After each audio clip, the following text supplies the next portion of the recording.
કેનેડામાં ગઈકાલે ચૂંટણી થઈ હતી અને આજે જ એ ચૂંટણીના પરિણામો સામે આવી ગયા છે. ખાસ કરીને આપણે જોયું હતું કે જે લિબરલ પાર્ટી હતી તેને ફરી એક વખત પોતાની સત્તા બનાવી છે, પરંતુ આજે આ કેનેડાનું જે પરિણામ સામે આવ્યું છે એને પણ સમજવું છે અને ખાસ કરીને જે નવા પ્રધાનમંત્રી ફરી એક વખત સામે આવ્યા છે એ જે પ્રધાનમંત્રી છે એમનું ભારત માટે કેવું વલણ લેવાનું છે, આજે તે જ વિષય ઉપર વિસ્તારપૂર્વક વાત કરીશું. અને આ જ વિષય ઉપર મારી સાથે વાત કરવા માટે જોડાઈ ગયા છે વિનિપેગ કેનેડાના મોટા ભાઈ, જે 5 દાયકાથી કેનેડા અને ઇન્ડિયા ટ્રેડ રિલેશનમાં મહત્વપૂર્ણ ભૂમિકા ભજવે છે, એવા હેમંત સર. હેમંત સર, નિર્ભય ન્યૂઝમાં તમારું સ્વાગત છે. નમસ્કાર આપને હસનીબેન અને આપના શ્રોતાઓને, અને as always the pleasure two B on a Nirbhay news. Sir, જે ચૂંટણી થઈ અને ચૂંટણીના પરિણામો આવ્યા, સૌથી પહેલા તો આ પરિણામને સમજવું છે. ખાસ કરીને લિબરલ પાર્ટી છે તે આ વખતે જીતી ગઈ છે અને તેની સામે જે ખાલિસ્તાનીમાં જે ઊભા રહ્યા હતા એ લોકો હારી ગયા છે. અને લગભગ ઇતિહાસમાં પહેલી વખત એવું થયું છે કે પ્રથમ વખત જે લિબરલ પાર્ટી છે એને 4 વખત પોતાની સત્તા છે તેને હાંસલ કરી છે. શું કહેવા માંગશો? હું આ વખતે એટલું કહી શકીશ કે લિબરલ સરકાર પાછી ચૂંટાઈ, એનું મેઇન કારણ એ હતું કે આગળ જે અમારા લોક લાડીલા પૂર્વ પ્રધાનમંત્રી જસ્ટિન ટ્રુડો જેવી રીતે રિઝાઇન કર્યું ત્યારથી લિબરલ પાર્ટી પોલની માં અપ જતી રહી. જ્યારે જસ્ટિન ટ્રુડો, એટલા માટે મેં જરા કટાક્ષથી કીધું અમારા લોક લાડીલા પ્રધાનમંત્રી જસ્ટિન ટ્રુડો એ હતા ત્યારે સરકાર, લિબરલ સરકારના પોલ નીચે જતા હતા. અને જૂન મહિનામાં ટોરોન્ટો શહેરમાં એક બહુ બાય ઇલેક્શન થયું હતું. ટોરોન્ટોના એ બાય ઇલેક્શનમાં એ લિબરલની 200% ખાતરીવાળી સીટ કહેવાય. 200%, એટલે કે કોઈ એને ટચ જ ન કરી શકે. એ સીટ બી જ્યારે લિબરલ હારી ગયા અને ત્યારથી જે લિબરલ પાર્ટી નીચે પડતી ગઈ અને જે જસ્ટિન ટ્રુડોની જે પોલિસીઝ હતી, એમના જે એક્શન્સ હતા, એ જે કેનેડાના વોટર છે એ વોટરોએ ડિક્લાઇન કર્યું, એટલે વોટરોને ન ગમ્યું. આ ઇલેક્શન હું એમ કહી શકું છું કે Canadian voters, Canadian tax payers, એમનો અવાજ છે. કારણ કે એમને આ લિબરલ પાર્ટીને એક બીજી તક આપી છે, પણ એ તક આપી છે કેવી રીતે? માઇનોરિટી ગવર્મેન્ટમાં લેન્ડસ્લાઇડ મેજોરિટી નથી લઈ આવ્યા. અને એ લોકો આ વખતે કેનેડિયન ટેક્સ પેયર્સ, મારા જેવા જે ટેક્સ પેયરો છે એ સ્માર્ટ નીકળ્યા છે. કારણ કે જે કેનેડા યુએસ નો જે મેઇન મુદ્દો છે, કારણ કે કેનેડા માટે મેઇન મુદ્દો કેનેડા યુએસ ટ્રેડ વોર છે હમણાં. અને જો એ ટ્રેડ વોરનો મુદ્દો કોણ સમજી શકે છે, તો એક ઇકોનોમિસ્ટ હોય કે એક બિઝનેસમેન હોય. કારણ કે હાઉ ટુ હેન્ડલ ટ્રમ્પ, કારણ કે મિસ્ટર પ્રેસિડેન્ટ ટ્રમ્પ જે રીતે એડમન્ટ છે, જિદ્દી છે, અને એ કાલે બી એક ટ્વીટ એમણે કર્યું, congratulation two Canada, 51 states of US.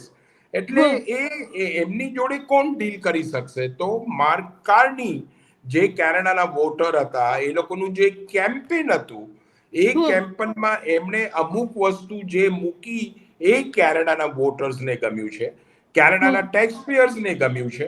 એટલે એમણે આ એક બીજી તક આપી છે. અને આમાં આપણા શ્રોતાઓને ને આપણને ખાસ એક જાણવા જેવું કે જ્યારે આ ઇલેક્શન જસ્ટિન ટ્રુડો બોલાવવાના હતા, ત્યારે જસ્ટિન ટ્રુડોના કેબિનેટમાંથી ઘણા જે મિનિસ્ટરો છે એમણે ના પાડી કે અમે રન નહીં કરીએ, કે અમારી હવે આ ઇનિંગ પૂરી થઈ. પણ પછી જ્યારે એઝ સુન એઝ માર્ક કાર્ની આવ્યા, આ જ બધા મિનિસ્ટરો પાછળ ઇલેક્શનમાં ઉતરી પડ્યા અને ઇલેક્ટ થઈને બી આવ્યા. એટલે એની અંદર ફોરેન મિનિસ્ટર છે મેલાની જોલી, ઇમિગ્રેશન મિનિસ્ટર છે Sean Fraser, Mark Miller, Anita Anand, હું તો નામ ગણાવતો રહું, ડિફેન્સ મિનિસ્ટર છે, બધા ઇલેક્ટ થઈને આવી ગયા છે. એટલે કેનેડાના ઇલેક્શનમાં આપણે કહી શકીએ કે લિબરલ પાર્ટીને જે પોલમાં અને જે આજથી 6 મહિના આગળ હતું, એ ધેટ બીકોઝ ઓફ જસ્ટિન ટ્રુડોની નીતિ, એમની પોલિસી, એમના એક્શન્સ, એ જે હતા એ કેનેડાને ઘણા તકલીફ ભર્યા હતા અને ઘણી તકલીફ કરી કેનેડાને. અને તમારો જે બીજો સવાલ હતો કે આ જે જસ્ટિન ટ્રુડોની સરકાર હતી એને સપોર્ટ કોનો હતો? મિસ્ટર જગમીત સિંહ, એનડીપી પાર્ટીનો. અને હવે પોતે જે પોતાની સીટ હારી ગયા, જગમીત સિંહ પોતે પોતાની સીટ હારી ગયા. એનડીપી પાર્ટી એકદમ 7 કે 8 સીટો જ આવી છે એમની. એટલે they have lost their support also. એટલે કેનેડાના જે વોટર્સ છે, કેનેડાના જે ઇલેક્ટરલ્સ છે, એ લોકો સમજ્યા છે કે અગર આપણા ભવિષ્ય માટે, આપણે કેનેડાની સોવરનિટી માટે, યુનાઇટેડ કેનેડા માટે સરકાર જોઈએ તો લિબરલ જોઈએ, પણ લિબરલને ચાન્સ આપીને તમે માઇનોરિટી આપો છો. કાલે ઉઠીને જો એ લોકો ન પોતાનો ભાગ ભજવે અને કાલે ઉઠીને જે વોટર્સને જોઈએ છે ન કરે, તો then they are questionable in a parliament. કારણ કે આ વખતે એનડીપી એમને એનડીપી નો સપોર્ટ જ નથી. કારણ કે આગળ જસ્ટિન ટ્રુડો હતા ત્યારે 2-3 વાર સરકાર નોન વોટ કોન્ફિડન્સ લાવવાની કોશિશ કરી હતી ઓપોઝિશને, પણ એનડીપી એને બચાવતી હતી. આ વખતે કોણ બચાવશે? આ વખતે ઓપોઝિશનમાં કન્ઝર્વેટિવ પાર્ટી છે. કન્ઝર્વેટિવ તો આગળ બી લિબરલને નીચે લાવવા માંગતી હતી. એટલા માટે આ લોકોએ પોતાના જે ભૂલો કરી છે આ સરકારે આગળ 5-10 વર્ષ જે રાજ કર્યું એમાં ઘણી ભૂલો કરી છે. એ ભૂલો એ લોકોને સુધારવી પડશે. અને કેનેડાના ટેક્સ પેયર્સને, કેનેડિયન સિટીઝન્સને એ લોકો કેવી રીતે જે એમને જે મુદ્દાઓ છે, હેલ્થકેરના મુદ્દાઓ છે, કેનેડા યુએસ ટ્રેડ છે, જોબ ક્રાઇસિસ છે, હાઉસિંગ ક્રાઇસિસ છે, એ બધા મુદ્દાઓમાં એમને હવે સફળ રીતે આગળ વધવું પડશે. સર, બીજો એક સવાલ પૂછવા માંગીશ. ખાસ કરીને જે માર્ક કાર્ની પ્રધાનમંત્રી બન્યા હતા ત્યારે એમનું ભારત માટેનું જે વલણ હતું તે ઘણું સારું દેખાયું હતું. ક્યાંક એવા બધા પણ અહેવાલો સામે આવ્યા હતા અને કે હવે ભારતના વિદ્યાર્થીઓ માટે એક નવો દ્વાર ખુલી શકે છે. હવે પ્રધાનમંત્રી તરીકે આવ્યા છે, એમની સત્તા આવી છે અને ક્યાંક ઇતિહાસ પણ રચાયો છે, તો હવે ભારતીય વિદ્યાર્થીઓને કોઈ ફાયદો થશે ખરી? જો સૌ પ્રથમ તો માર્ક કાર્ની માટે એટલું કહીશ કે Mark Carney is not a politician. Mark Carney is a economist. એનું તમે રિસર્ચ કરો તો Mark Carney is not a politician. Is like I can compare like a doctor Manmohan Singh. Doctor Manmohan Singh જેમ પોતે ઇકોનોમિસ્ટ હતા, he is a economist. He was a bank of લંડનના chairman હતા, bank of કેનેડાના ચેરમેન રહ્યા, and potano business chalaવ્યો as an economist. Okay, so the point, he is not a politician. Jo economist છે, so he is going to look at, એને ખબર છે કે કેનેડાના શું issues છે પહેલા. See, he is going to deal with the issues of Canada. Any team જોડે, એની કેબિનેટ જોડે, he is going to deal with this. અને એમને કેનેડા ઇન્ડિયાના રિલેશન માટે તો એમણે 2 દિવસ આગળ જે પ્રેસ કોન્ફરન્સ બોલાવી હતી એમાં બી એમણે કીધું હતું કે ભાઈ I would like if I get elected, that was his word, if I get elected, I will try and improve the relation between Canada and India. Okay, that was his statement 2 days ago in a media. એનું statement હતું. પણ હજી આ સરકારને Canada India જોડે કરવામાં એ લોકો પગલું તો ભરશે, કારણ કે India is the big market, 140 કરોડની માર્કેટ છે. એ લોકોને ડાયવર્સિફાઈ તો કરવું જ પડશે ને એ ધીરે ધીરે પગલું ભરશે જ. અને કેનેડા ઇન્ડિયાના રિલેશન તો સુધરવા જોઈએ. અને આઈ એમ વેરી હોપફુલ, અને મારી જોડે બીજા બી જે અમે બધા થિંક ટેન્ક વાળા છીએ, વી આર વેરી હોપફુલ કે Canada will take a first step improving the relation with India. આમાં કેનેડા ઇન્ડિયાના ટ્રેડ રિલેશન થાય. હવે તમે ફરીને આવો છો કે વિદ્યાર્થીઓને